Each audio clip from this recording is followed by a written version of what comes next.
好，来继续看这件，这是有民众经过的台北101停车场的出入口，互保全查落来，指挥车辆先行。民众质疑，敢是应该让行人先行咧？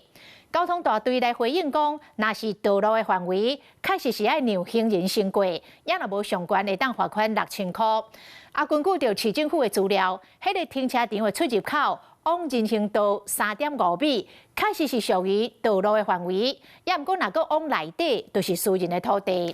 所以，保全指挥的所在是毋是有违法，爱搁进一步来认定。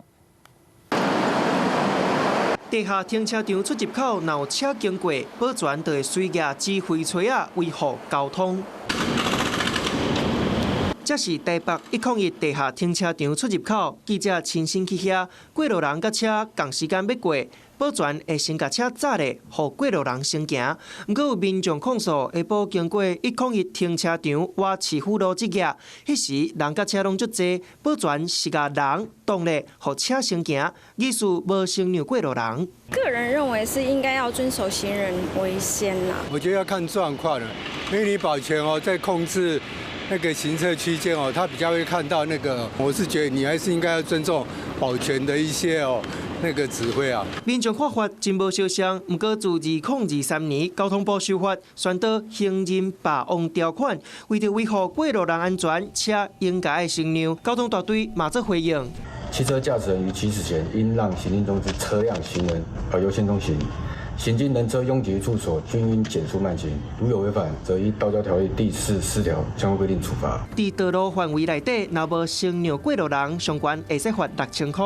毋过民众控诉101附近，根据市府资料显示，为道路往人行道3.5公尺，属于计划道路范围。也若搁较内底，就是101私人土地，记者指挥并无违法，所以保全甲车是毋是有违规，搁爱进一步认定。过去就要发生大楼停车场，保全甲过路人动咧，就是要互车先行，造成民众观感无好。毋过无论是毋是有违法，安全第一上重要。Hello， 我是易景，想要抢先掌握最及时的新闻资讯吗？赶快订阅、按赞、开启小铃铛，锁定华视新闻的 YouTube 频道。